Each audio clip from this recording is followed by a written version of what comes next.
Welcome to Zobok.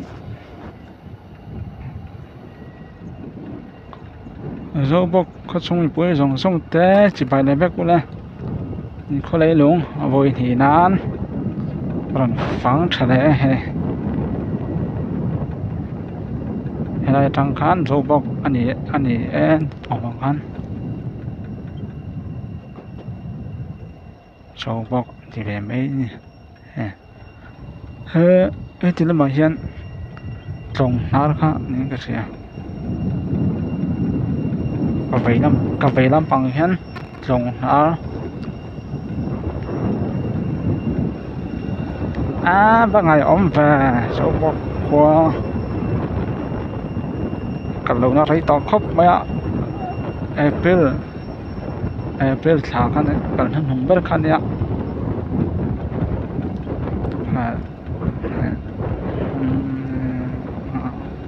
thả rục chuông chú rồi có tàu lâu này cho cái nào thả rục này thả ngang nhá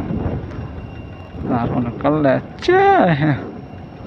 nuông khóc mà cả công toi giáo cho bốc á số mô chúng bấu vắng mấy thứ khăn thì hiện dấu bốc qua hệ in giặt tê giặt qua về ngã anh hủ em sang tê lại mấy chia chú anh hủ mà rồi chú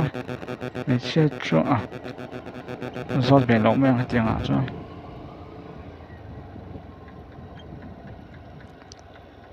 bắt linh dọc anh giống này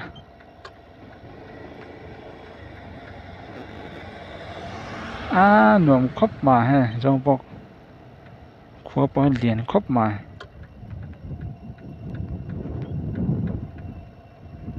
in anh ra chơi ngay đi lấy anh do tặng một em trắng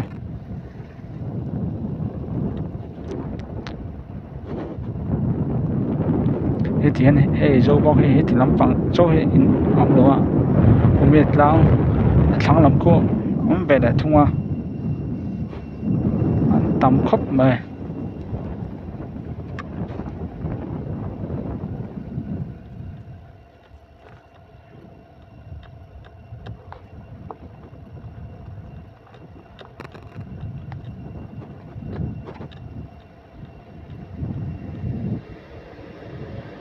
tắt liền tán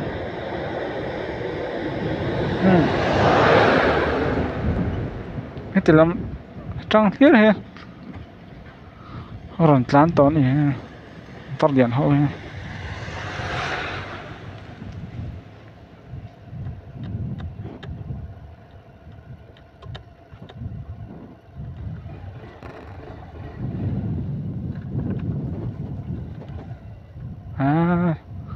anh nuông khóc mà dấu bốc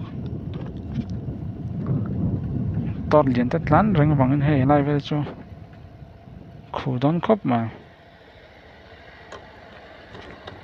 tắt liền té thì bắt bóng khu ngay mấy cả camera cho lòng lỗ mấy thế phone nào cho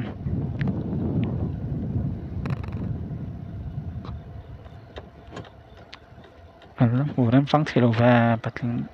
nóng bằng đó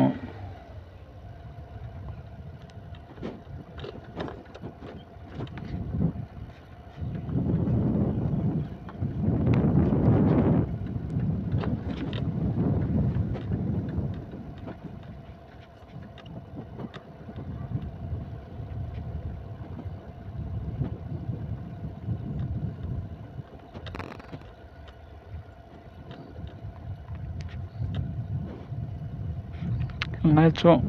metal gì đâu đi mà metal bắt đầu lộ rinh á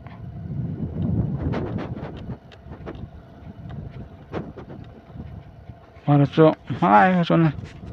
dễ đây nằm hè lại về thì mà cái chỗ này khủ tắc này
mi mu tur va vang và mày chưa hết cả mu số là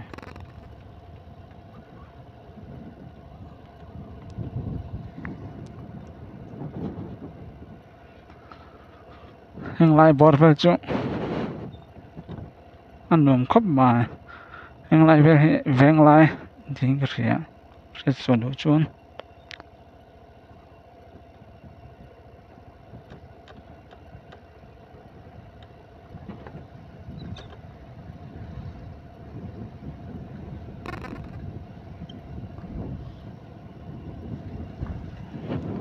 pa kan zot top meng ram chang me chen pa zo bok khoi ne in hing in zat vel ngan yong le zo bok he oh je sari vel ma oh ni la ko san hi te ko san hi te in zat nge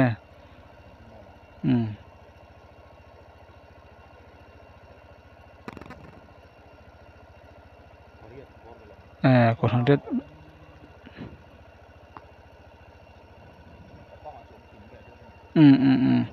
นี่เลยให้เราไม่เอ็นเฟงnghe north nghe south nghe south mà cũng làm con north mà north là south trong mình trên ở cũng làm tụi con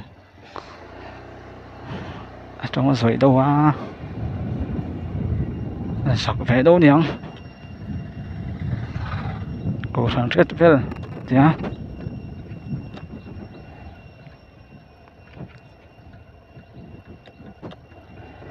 giờ sari về nhá này ang ring tắt nè tam tắt hay là mình south anh nhá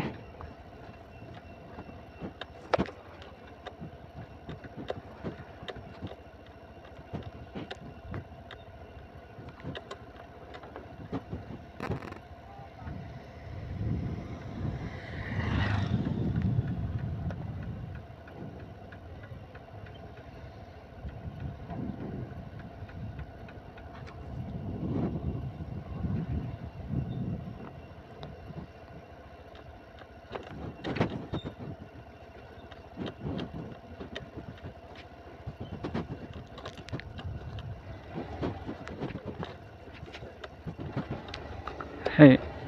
OME flag tao té thì mấy ông chẳng hệ và thùng lái có mua anh ta sẽ là nghe chân để đón nè hay lái về tắc he anh không có tiền lái về chỗ này phải trả bóc cái hay in tấm nghề mẹ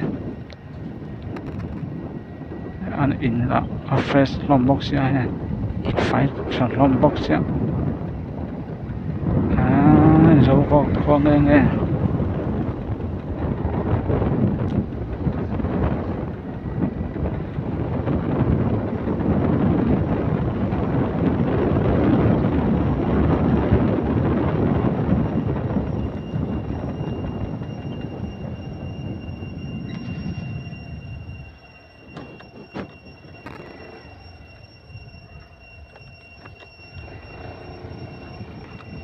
thì lại anh cố son cái điều việc in đó rất mày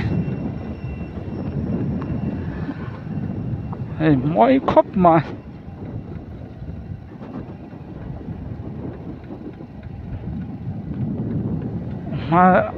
cần mất lại chuyện việc in tiền cái lúc sau đó fresh khóc mà rong bò không thiếm việc in phân này chẳng nom tắc này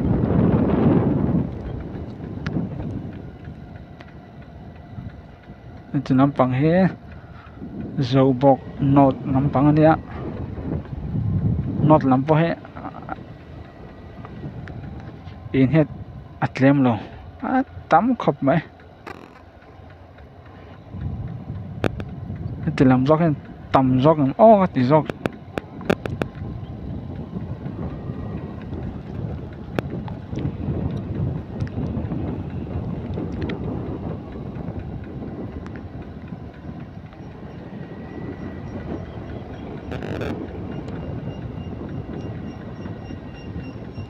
thì lại hiền mang trả lệ rồi tía rồi ta đó khi làm có veng lại này chứ veng lại iron thang ta iron thang ta chứ có tiền iron thang ta nhé rồi ta đó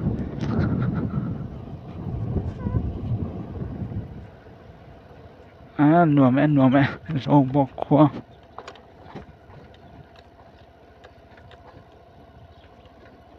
thì làm bao nhiêu in here lắm mía luôn nha mà rồi chú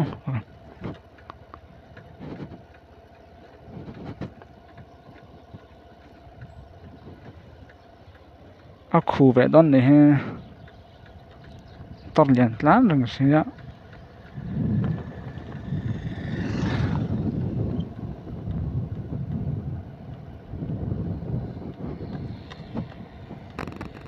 về thì rau to khóc mà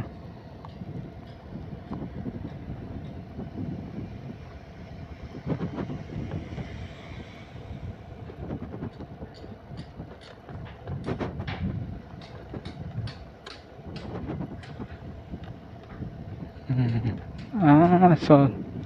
việc sắp lại mấy bậc khát mất cầu thằng này thì đón này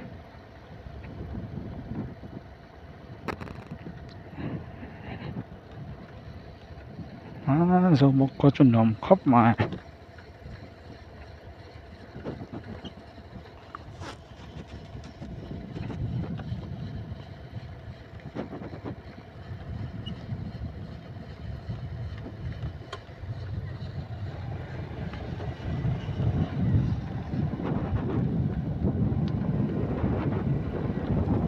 nó mới tao lâu á lúc đó xong phá đâu với cái toán này bao giờ nó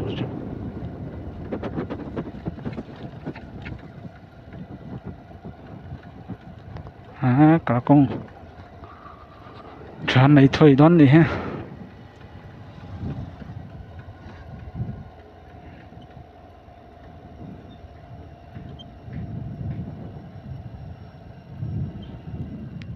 họ xong rồi muốn tán về thì bà để ông thấy bằng in phút tất nhiên là nó hiện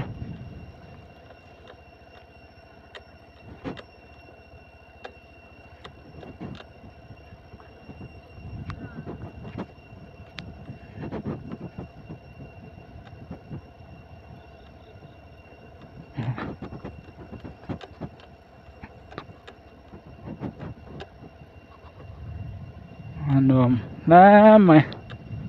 dâu bóc khó cho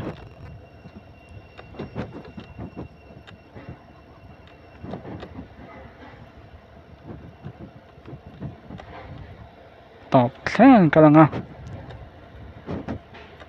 là dòng chuẩn là tàu lồng mấy ngà video ta sẽ tụ quăng vàng in video tối té unlock cho to rằng mấy cái tiêu cái cho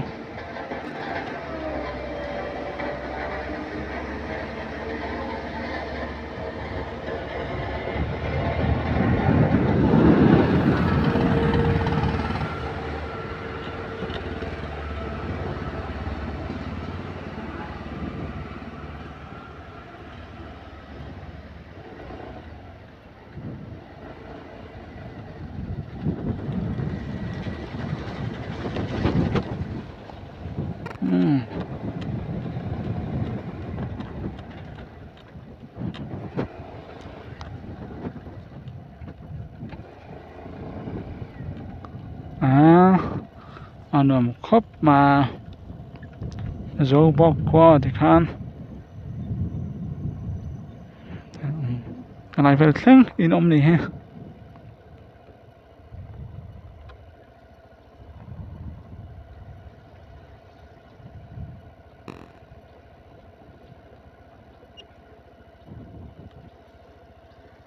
cái tỷ sông khá dấu bóc